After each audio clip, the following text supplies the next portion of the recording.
Welcome to the Great on Purpose podcast. My name is Alfonzo Alexander and I am your host. In each episode of this podcast, you will have the opportunity to get to meet leaders from various backgrounds, various industries who are really just cool people doing great things on purpose.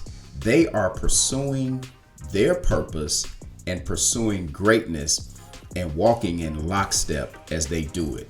You'll understand what we mean more about that as you get into the podcast. Our goal here is to help you understand that being great is not just something that happens. It is something that has to be done on purpose and in alignment with your purpose. Therefore, this is the Great on Purpose podcast. Enjoy. Today's episode, The Power of Mentoring, features Alfonzo Alexander's conversation with Anthony Flynn. Anthony Flynn is a highly sought-after advisor to CEOs, key executives, and their companies. He has been a leader with numerous Fortune 100 giants. Think Kraft Foods, Reynolds, and 3M, and a pioneering executive in several multi-million-dollar nonprofit ventures. Anthony has been a featured speaker at Harvard University, Emory University, Georgia Tech, the University of Memphis, Biz 1190, Wall Street Journal syndicated radio show, TEDx, Q Conference, and other channels including TV, radio, podcast, and keynote addresses. Take a listen.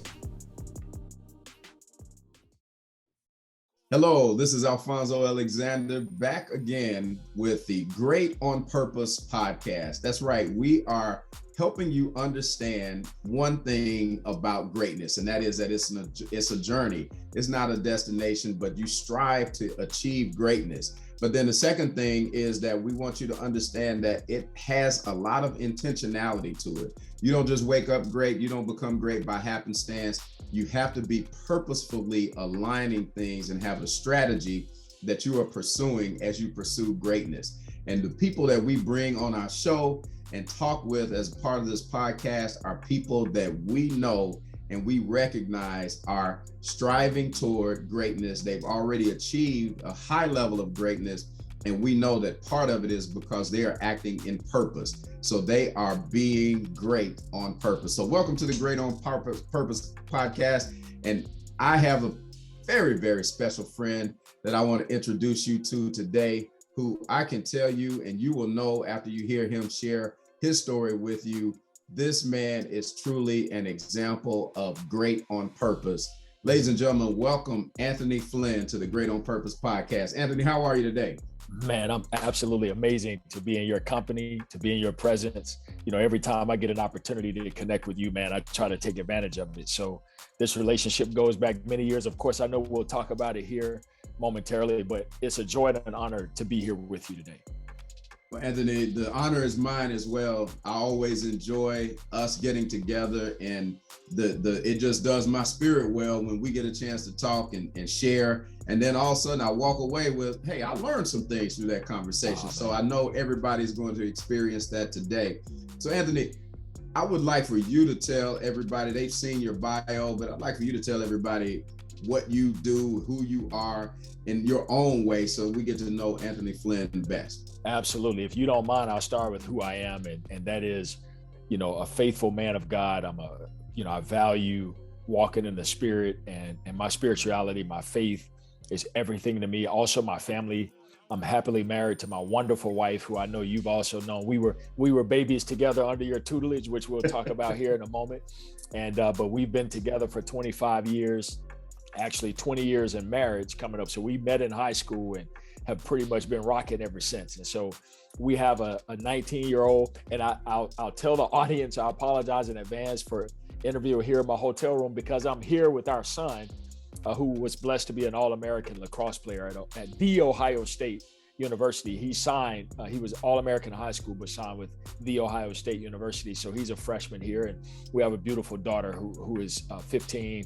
She'll be 16 next month. And so that's a little bit about who I am. And man, I love mentorship. I love business. I love working out. I love reading. So those are, just a few nuggets about me. And relative to what I do, man, I have a consulting agency, first and foremost, called Amazing CEO, which has a mission to increase productivity, profitability, and sustainability for CEOs and key executives. So I spend a lot of time in the presence of some high capacity CEOs, key executives, everything from Fortune 500 to small business enterprises, et cetera. And I also happen to be a practitioner. I got a call about it's about 2 years ago, the call, but I started with an enterprise in Houston, Texas, man. So I'm a functioning CEO. So I don't just consult, I actually live it out as a practitioner. And we're actually going through, we lived through COVID, we scaled, we're actually, I stepped in to do a major corporate turnaround in this environment, and things are going extremely well. And so I'm proud of the work that God is up to and that our team is up to in this season. So that's a little bit about me and my story, and I'm sticking to it, as the saying goes.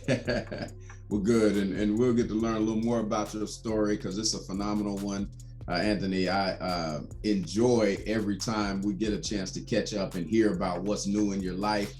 Please say hello to your lovely wife for me, and congratulations on your son being at the Ohio State University on a scholarship. That's amazing. Yes, sir. And the good news is it's academic and athletic blend. So, lacrosse is one of those sports that they don't give full rides because of Title IX. So the girls' sports have to equal the boys' sports in terms of numbers of scholarships. So he does have an athletic scholarship, but it's balanced with an academic scholarship. So he's a great student first. And also he happens to be an athlete, a great athlete. So there you go. That's what I call double trouble, but yes, minus the trouble. Yeah. Excellent. So Anthony, you mentioned that I've known you and your wife Nikita for a long time. Why don't you just share a little context in terms of the history of our relationship, and then I'll share my perspective as well.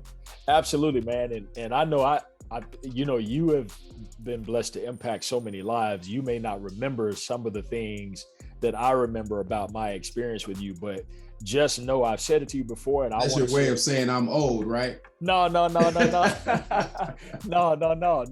I'm genuinely saying I know you've seen thousands and thousands of students, and but it's amazing how when you put yourself in a position as you did to live out your calling, the impact you have on the lives of those around you. Sometimes you are aware of it, and sometimes you're not aware of it.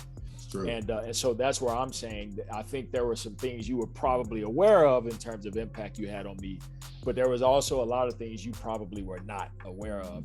And I can genuinely look you square in your eyes and say, I wouldn't be the man that I am today if it were not for your leadership, man. So I learned a ton through Inroads, which was one of the top internship programs in America in general, but specifically for students of color like myself, it was by far the top internship program in America. And so I was blessed to be able to be accepted going into my sophomore year. And there was a lot of challenges that I had, man. I was born to a teenage mom in poverty.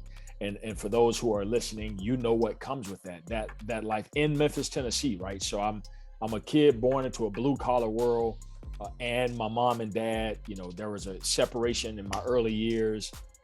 I didn't have a lot of the tools necessary to get me to where I am today. And so coming into Inroads was in many ways an awakening for me, because I knew what I wanted in life. I knew I wanted something better, different, greater than what I had seen as a child growing up, but I didn't have all the tools to get there. And so having you as a leader really challenged me. What I appreciated about you is that you called a spade, and you would challenge me in ways that I hadn't been challenged before.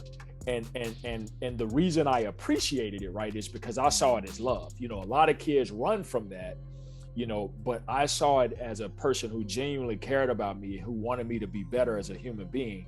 And so you would challenge me in ways that nobody ever did. And without you, let me make it practical for the audience. I want to give a practical example. So I was blessed to have the opportunity to win Intern of the Year.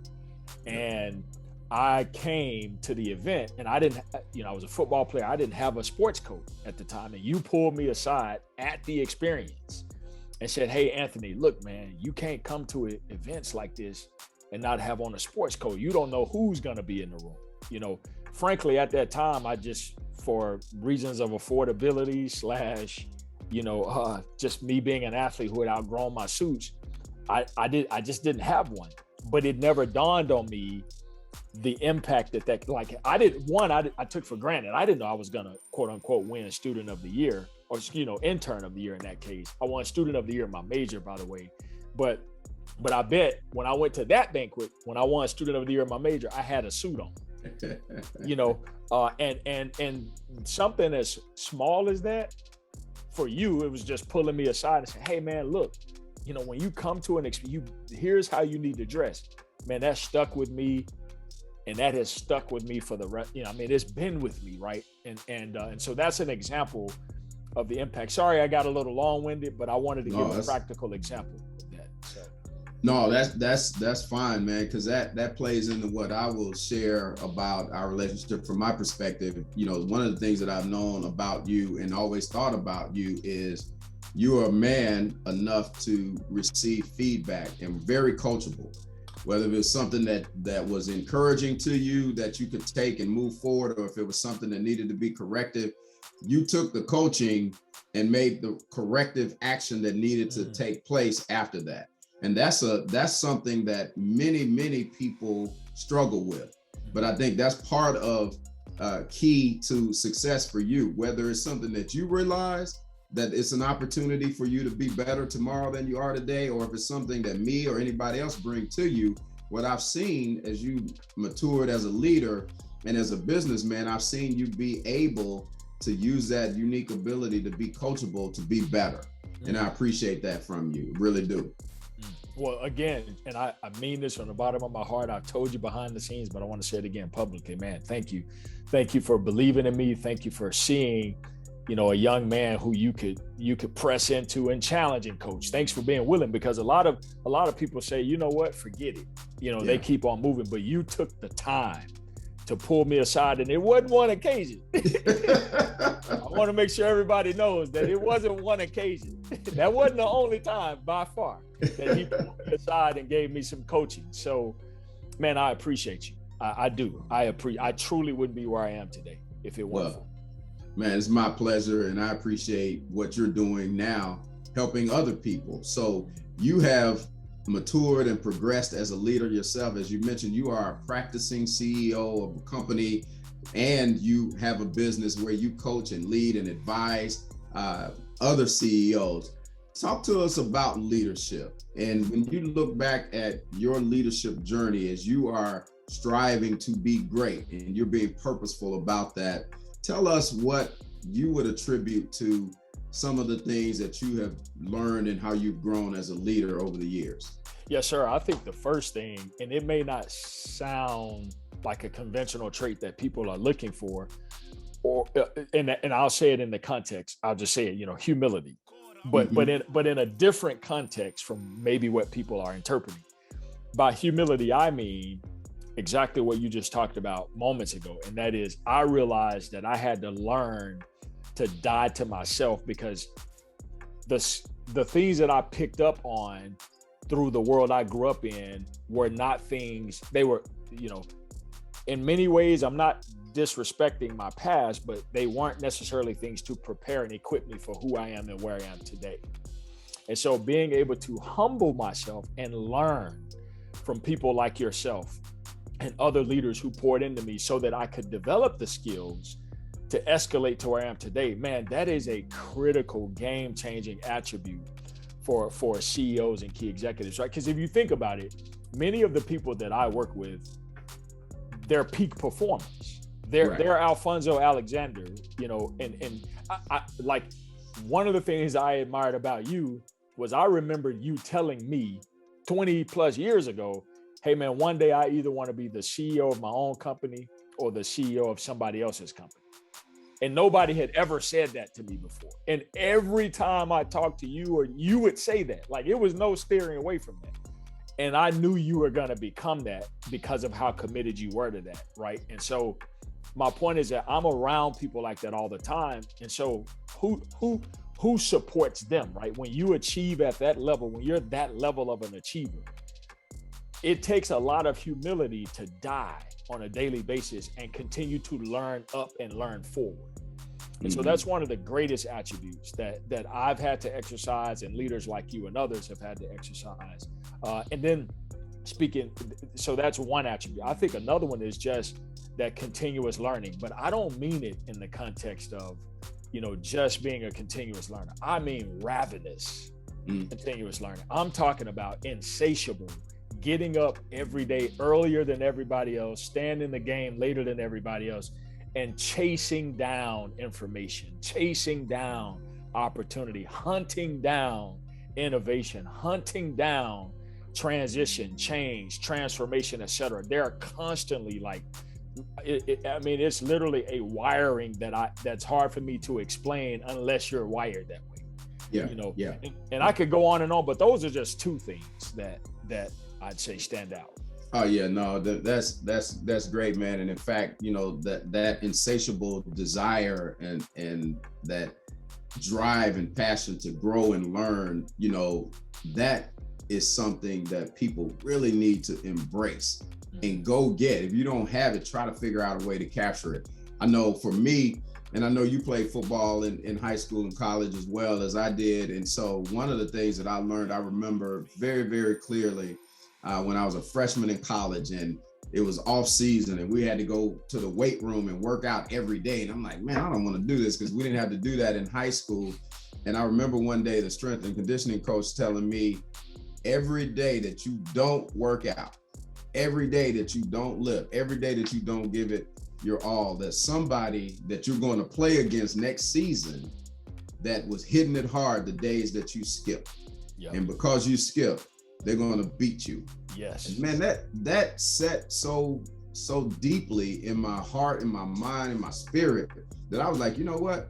I have to always position myself to outwork whoever the competition is, because I don't know who the competition always is. Absolutely. But if I can work as hard as I can and put in the grind as tough as I can, then I'm positioning myself for success regardless of who that competition is.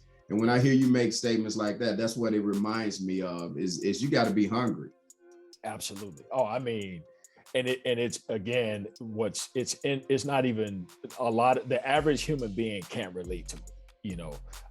It's true. I mean, if you think about what separated Michael Jordan and Kobe Bryant, regardless of people's preferences for sports, right? But I'm talking sports, but I'm really talking life.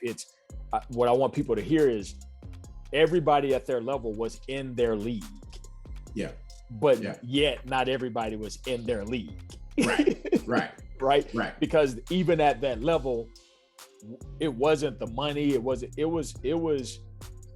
they had a hunger for getting better. They had a hunger for improving. They had a hunger for getting to the next level. So, when they asked Tom Brady, what was the best thing about, I think, what did he say? Like, what was the best thing about winning the Super Bowl is like the next one, or something, like the opportunity to win the next one, or something like that, right? So the point is that I'm not making it about sports. I'm saying that people at that level have a hunger that you can't quench. There's no award you can give them. There's no check you can give them.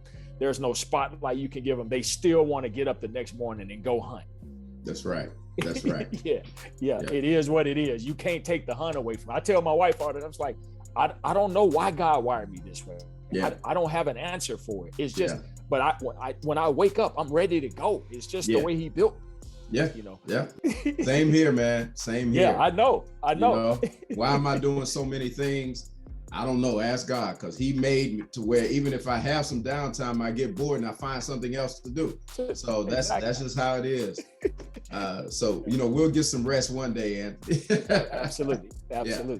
So, but let me. So you deal with, in your business, you deal with people who have seen an excessive amount of success, and I want to ask you two things. One is I want to ask you what you see as keys to success, but then also I want to ask you, and I don't know what your limitations are about naming any of your clients or anything, but I want to tell a little bit of story, and I won't say a name. If it's okay to name it, you can.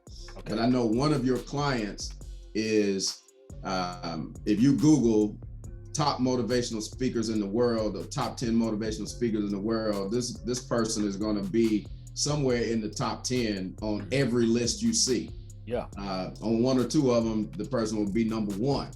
And I just happened to be listening as I was working out one morning to him, and he was talking about how you came in and worked with him and turned his business around and literally quadrupled his revenue.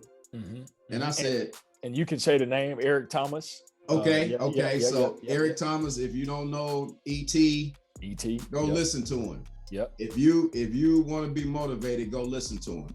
But ET was talking about how this guy, Anthony, and he didn't say his last name at first, but he was saying how this guy, Anthony, helped him understand his business better and helped him be able to really grow his business and do it without putting 4 times the effort, but brought 4 times the revenue. Mm-hmm. So that says to me, you know how to help people be successful. Tell us what you feel like are some of the keys to success. Well, in light of that example, you know, one of the first things is, and it's so amazing. People may think, oh my God, no, he didn't say that, but simplicity, right? So if you think about it, the way our culture works, right? And one of my favorite books happens to be right in front of me. It's called The Knowing Doing Gap. You know, how smart companies turn knowledge into action. And the premise behind it is that they talk about how in corporate America, being able to talk a good game and sound sophisticated, actually you get rewarded for how sophisticated you sound in many cases, right? And so they're like, but we consult, we make our money off helping companies that talk a good game but can't close the gap between what they say and what they do. You know, and so being able to take someone who is already number one in the game and sit down and say, let's simplify your model and streamline your business model, because you have the brand, like number one in the world, literally, you know, when we connect it, you know. And so all we need to do is simplify and streamline the verticals of your business and put an infrastructure in place so that boom, we can take that brand and just leverage it and pop. And that's an example of so simplicity. Then consistency, you know, consistency. So what I appreciated about using E as the example is that once I gave him a formula, man, he works that thing like he is locked onto it like a pit bull. I mean, and the irony is here. He was with me 2 days ago speaking to my son's team. It's all over social media, you know, and everything. That pictures of us, him being here speaking with my son and the Ohio State lacrosse team. And so, but he was even telling the head coach, you know, he was joking about how I showed him that formula 3 years ago and he's still working that formula. Yeah. And frankly, he's generating millions of dollars. Sure. You know, work. So simplicity, consistency, and then I'll say a third quick one is, again, I could give more, but persistence. You know, that you and I both know that journey comes with some ups and downs and some adversities and some challenges, and oh my gosh, take a step back. Okay, now step to the side, So success is not a straight line. There's definitely some bumps and bruises and hurdles to get over, but E, who is willing to look at a simple model, a simple formula that could accelerate his business and growth, consistent. Okay, so work that formula consistently. And let me say this, most people, those disciplines 2 and 3, consistency and persistence, their emotions take them out of the equation. So the average person creates a plan, and the minute something doesn't go exactly as planned in their plan, emotionally they get rocked and they fall off the guard, or they quit, they give up, and what I appreciate about guys like me and E, I don't know if I can say that about you. You're a whole lot smarter than we are, but we don't have a lot of go-tos. So once I start down the path, it ain't a whole lot of it's not a whole lot of going left or right, brother. I got to get up and work that plan every single day. Yeah. And force that thing to Well, I think you just explained that you ain't any smarter than me, because you know what it takes. I mean, I'm not any smarter than you, excuse me. Yeah. You just explained that. In fact, you got the formula, and that lets me know that you know a lot more than you're letting on. So I appreciate your humility there, brother. I really do. So, Anthony, whenever we have a chance to talk, and you know this, one of the things that I'm always going to do is ask, how can I help you? What can I do to be helpful to you? So I want you to take that question seriously and give me an answer today, because part of what I'm trying to do is model what I believe is important for being great on purpose. And that is giving of yourself and serving those that mean something to you. So how can I help you today or sometime in the near future? Absolutely. And that's also something you taught us. You trained us, that was important in our lives. And when I look at the fruit of all the Inroads alum that I'm connected to, every one of us carries that pillar. Every single one of us. So, and again, I'm honoring our time. I want to make sure I'm sensitive. So I'm going to make this a quick response. And that is, so you and I have similar hearts. I mean, I genuinely want to help people, and specifically people, frankly, who have the ability to multiply the impact. So I love working with high capacity leaders or leaders in high positions. It's not a disrespect to, I come from blue collar roots. But what I know, right, is that a leader like Alfonzo Alexander, when he gets something, he can multiply its impact and make it impact thousands of others, not just 2 or 3 others. So in simple terms, if you know of leaders that could benefit from my impact, the work that I do, but not just me benefit, meaning leaders who it would benefit them, right? Because my business is set up to where it's genuinely not about money for me, right? It's if I want to come in and impact a leader that has the ability to impact others. Sure. And so there are probably CEOs or key executives that who are in a position where they want to accelerate. They're doing great and they want to accelerate, or they've hit a wall and they're looking how to get over, go under, go around, or whatever the case. If you know anyone, by all means, I'm happy. I would love to engage them. Sure. As you might imagine, from time to time, I get people that come my way that fit that. Say, hey man, I'm thinking about this, and they may be just coming to me for just for some advice or guidance or something like that, but they need more than one conversation. Absolutely. And so for sure, I'll include into my conversations, hey, I got a guy you can talk to. Absolutely. So definitely can do that. Absolutely. For sure.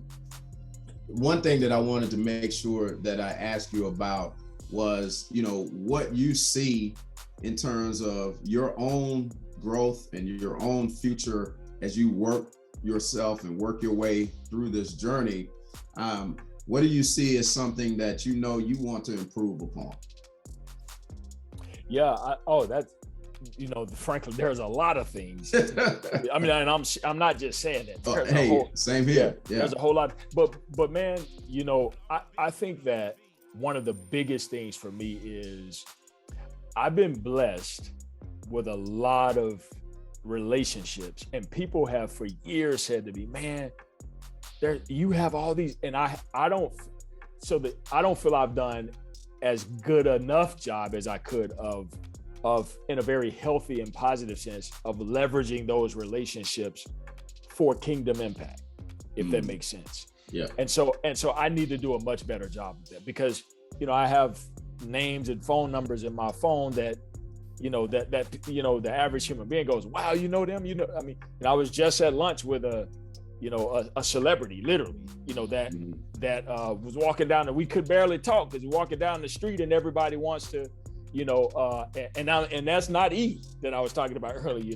even though he's that dude too. I can't go out in public with him either, but man, for kingdom impact, pushing those relationships forward more, I need to work on it. Yeah. Good. Well, the next time we talk, I'll ask you how you're doing in that regard. And I'll also share some thoughts with you, based on your feedback in terms of how you're doing. So I'll help you be accountable in that regard. What would you say to anybody that's listening, somebody that is a young, high potential person that is looking to grow and experience some of the things that you've done in terms of success and greatness in your life, in closing, what's some advice that you would give a young up and coming Anthony Flynn? I love that question. And I have a simple response. Don't overestimate who you are or where you are at the expense of underestimating who you have the ability to become. Does that make sense? It does. Yeah. Yep. Should I elaborate or are we good? I want you to elaborate just so everybody gets it, because that's wisdom. Okay. So using myself as the example, as we talked about earlier, when I first met you, I had a little success under me. So to some extent, I would overestimate my capacity, right? I couldn't see my blind spots. And what you said earlier was, but when you would challenge me, I was willing to humble myself enough to go, oh, wait, I do have some blind spots, but if I make the corrections, I can go to the next level. A lot of people are so busy overestimating themselves and their blind spots are hidden, and they don't want to hear about opportunities to get to the next level. So if you caught up in that space, you can't really become as great as you're capable of becoming, right? And so I think, again, that's what a lot of the world's elite have in common. Michael Jordan, to the day he finished, kept seeing his coach, right? He kept listening to, hearing, believing in it. So he was coached literally until the day he transitioned. And so I literally thrive off of self-improvement and coaching from others. And that's how I keep getting great every day. So don't overestimate who you are at the expense of underestimating who you have the ability. Who you have the ability to become is much greater than where you are and who you are. Absolutely. You know, plain and simple, if you think you've already arrived, you won't invest in the growth and you'll miss your greatest potential. You know, you'll miss it. So you can't overestimate that, man. I think that's so awesome. And glad you shared that. You know, I just want to say as we close, man, you have been phenomenal for me to watch mature, grow, and progress. And I also know that you're just on the tip of the iceberg. There are more things that are going to be coming because your drive and because your energy and your wisdom is so powerful and your personality is infectious. So keep doing what you're doing, man. Know that I'm in your corner. I'm here to help you any way that I can. And we'll make sure that we stay in communication and check in with each other. I'll send you some business as you asked, because I do know some people that will need what you have to offer. And we'll just continue to have a great relationship as we move forward. Because again, everybody out here listening on this podcast, please understand greatness is something that we are striving to get. Once we get to a certain level and there's a layer that we've achieved, then what we will realize is, wow, there's a whole lot more. It's just like knowledge and the acquisition of knowledge. The more I learn, the more I realize I don't know. And that's how greatness is. But to be able to get to it, you have to be intentional. So being great on purpose is critical for you to be successful in life. Anthony Flynn is a phenomenal example of great on purpose. That's why we wanted him on the Great on Purpose podcast. So Anthony, thank you so much for being here, man. And I'm so proud that you and I are friends and look forward to seeing you continue on your greatness journey. Thank you again for pouring into me, man. I appreciate you a ton. Thank you. Always. Thank you for tuning in to the Great on Purpose podcast. I am Alfonzo Alexander. Please be sure to follow me on Instagram, LinkedIn, and Facebook so that you can continue to hear stories and get information that can help inspire you to be great on purpose.